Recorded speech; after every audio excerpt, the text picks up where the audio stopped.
Have you ever felt a woman's presence change the entire energy of a room? Or witnessed her transform from nurturing warmth to devastating coldness in a single moment, leaving you completely disoriented? These emotional shifts aren't random. They're ancient patterns flowing through the female psyche that most women themselves don't consciously recognize. Today, you're about to discover Carl Jung's most closely guarded insights into the feminine unconscious. Revelations so profound they were kept from public view during his lifetime. These aren't the sanitized theories you might have encountered elsewhere. These are raw, unfiltered observations from Jung's private notes that unveil the hidden archetypal forces governing women's deepest emotional behaviors. The pain you've experienced in your relationships with women, the confusion, the bewilderment when her emotions seem to shift without warning, stems from a fundamental misunderstanding. You've been trying to comprehend female behavior through a purely rational lens, while the true driving forces operate at a much deeper, primal level of consciousness. What if you could finally see beneath the surface? What if you could recognize these archetypal patterns as they emerge in real time? This knowledge doesn't just explain the past. It transforms your future interactions by allowing you to navigate the complex emotional currents that have previously left you adrift. Before diving into Jung's forbidden notes, you need to understand three foundational concepts from his analytical psychology that will serve as your map through this territory. First, the collective unconscious. Unlike Freud's personal unconscious, Jung discovered a deeper layer of psyche shared by all humanity, containing universal patterns he called archetypes. These aren't learned, they're inherited psychic structures that influence our behavior without our awareness. Think of them as ancient psychological templates hardwired into the human mind. Second, the psyche shadow. Those aspects of ourselves we repress, deny, or refuse to acknowledge. For women, the feminine shadow contains powerful, often frightening qualities society has taught them to suppress.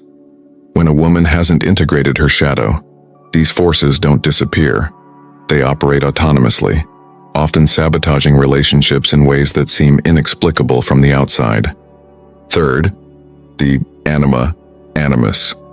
Jung identified that men carry an inner feminine, anima, while women carry an inner masculine, animus. These contrasexual aspects of the psyche influence how we relate to the opposite sex, often through projection. You're not just interacting with the woman before you, you're engaging with her animus while she's responding to your anima. Now imagine these concepts not as abstract theories but as living forces operating within every woman you've ever known. The confusing behaviors, the emotional storms, the seemingly contradictory desires all suddenly come into focus when viewed through this Jungian lens. With this framework established, let's explore Jung's 5 forbidden notes on feminine power. Observations deemed too controversial, too raw, for public consumption during his lifetime. Note 1. The self-imprisoned maiden. The woman does not wait to be rescued, she places herself in the tower. She is both prisoner and jailer. You've encountered her, the woman who seems perpetually in distress, yet somehow always maintains her suffering. Jung observed that this isn't coincidental but archetypal. This is the maiden who refuses emotional maturity while simultaneously demanding to be saved. In relationships, you experience her as the woman who creates precisely the emotional conditions she claims to despise. She yearns for freedom, yet sabotages every path leading there.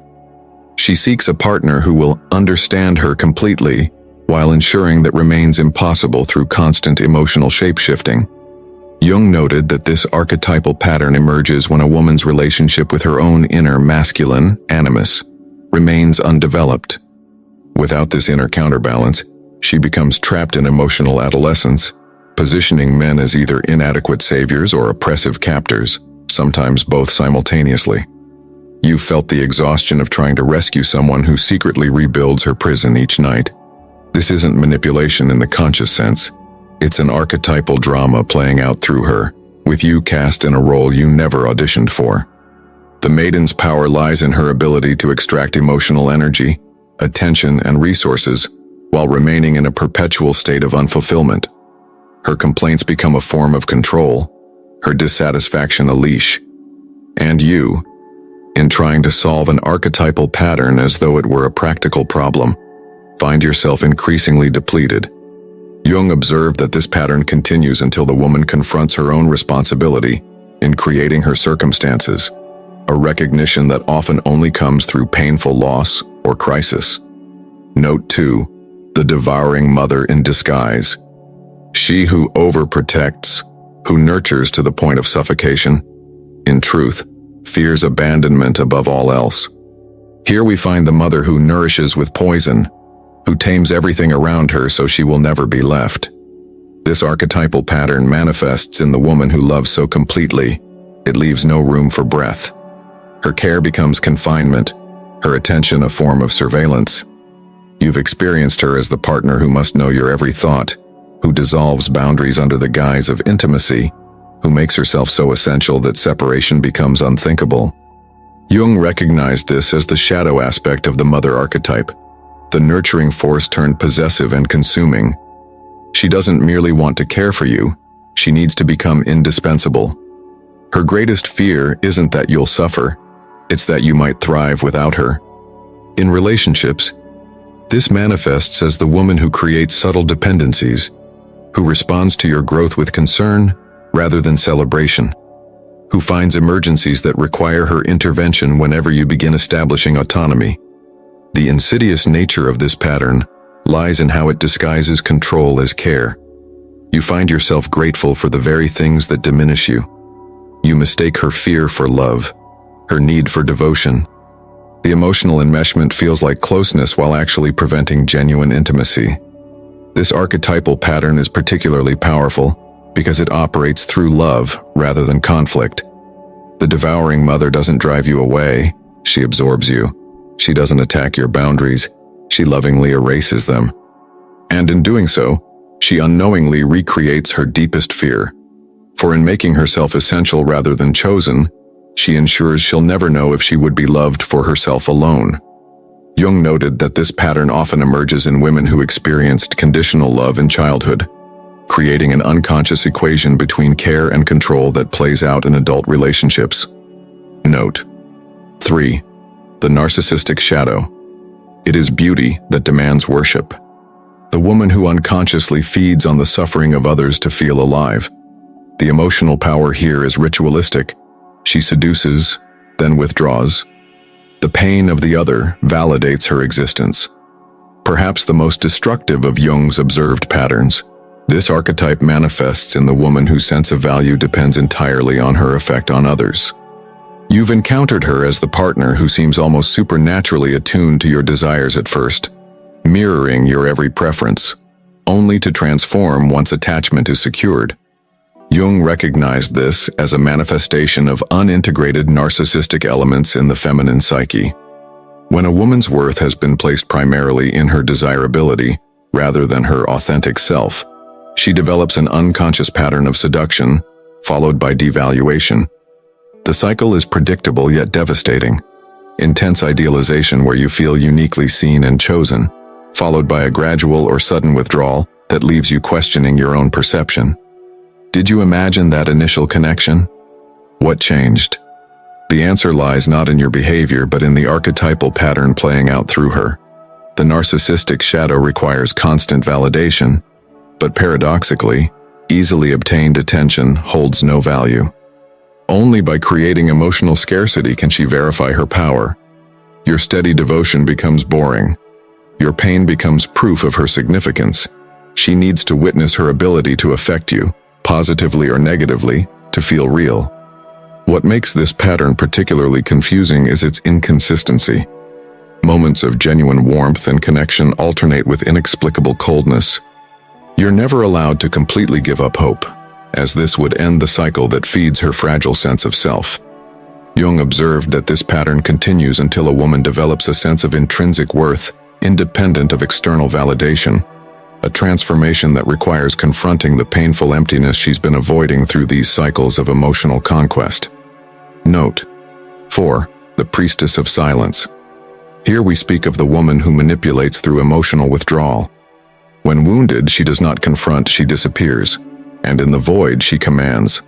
The man is driven to madness trying to decipher her absence. This archetype moves entire relationships without saying a word.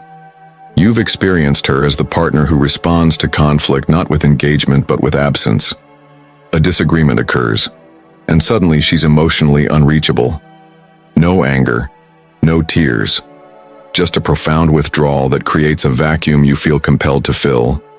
Jung identified this as one of the most powerful feminine archetypal patterns, the ability to exercise control through selective absence rather than presence. Unlike direct confrontation, this strategy leaves no fingerprints. There's nothing to defend against, nothing concrete to address. Just a silent emotional disappearance that triggers profound anxiety in those emotionally connected to her. This pattern typically emerges in women who learned early that direct expression of needs or anger was either dangerous or ineffective. Instead, they discovered the paradoxical power of withdrawal. By removing themselves emotionally, they create a void that others rush to fill with apologies, concessions, and emotional labor. You've felt the disorienting effect of this strategy, the way it leaves you simultaneously pursuing and questioning yourself. Did you overreact? Are your needs unreasonable? The absence of direct communication creates a blank screen onto which you project your worst fears and insecurities. The priestess gains power not through what she does but through what she withholds. Her silence becomes a form of emotional taxation that must be paid before connection can be restored. And because the terms for return remain unstated, you find yourself offering increasingly greater concessions to end the isolation. Jung noted that this pattern continues until a woman develops the courage to risk direct vulnerability, to state her needs and boundaries explicitly, rather than enforcing them through withdrawal. Note 5. The Queen of Projection. The woman who transforms all men into reflections of her unresolved inner father. She marries the mirror of her wound, then destroys him for not matching the idealized image. Love here is psychological warfare. This final forbidden note may be Jung's most penetrating observation. You've encountered her as the partner who seems to be responding not to you, but to someone else entirely, reacting to slights you never committed, fighting battles that preceded your arrival, seeking validation for wounds you didn't inflict. Jung recognized this as the consequence of an unintegrated father complex in the feminine psyche. When a woman's relationship with her actual father or early male figures remains psychologically unresolved, she unconsciously projects these patterns onto current relationships. The mechanism is entirely unconscious yet devastatingly precise. She's drawn to men who activate the familiar pattern, often mistaking this recognition for chemistry or destiny. The relationship becomes a stage for reenacting and potentially healing the original wound, except without awareness. Healing remains impossible. Instead, you find yourself cast in a psychological drama where the script was written long before you appeared. Her responses seem disproportionate, her expectations impossible to meet. She alternates between idealizing you as the answer to her unspoken wound and demonizing you for failing to magically heal it. What makes this pattern particularly destructive is how it transforms authentic connection into projection. You're no longer seen for yourself, but as a character in her internal narrative. Your actual words and actions matter less than how they fit into her pre-existing interpretation. Jung observed that this pattern continues until a woman consciously recognizes her projections and reclaims them as aspects of her own psyche, a difficult process that requires separating past from present, inner from outer. Here is the revelation that Jung considered too dangerous to share openly. These archetypal patterns aren't merely psychological curiosities. They're expressions of profound feminine power that operate with or without conscious awareness. The woman who remains unconscious of these forces doesn't escape their influence. She becomes their unwitting vessel. Her relationships follow archetypal scripts rather than authentic connection. Her emotions serve patterns she doesn't recognize. She wields immense psychological power without responsibility for its consequences. Jung wrote in his private notes, "She knows not what she does, for she lives under the dominion of forces she has yet to recognize as her own." The unconscious woman becomes the archetype in its most destructive form.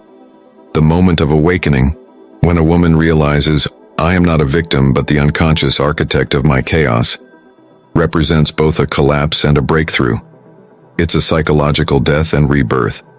Everything she believed about herself and her relationships shatters, creating space for something entirely new to emerge.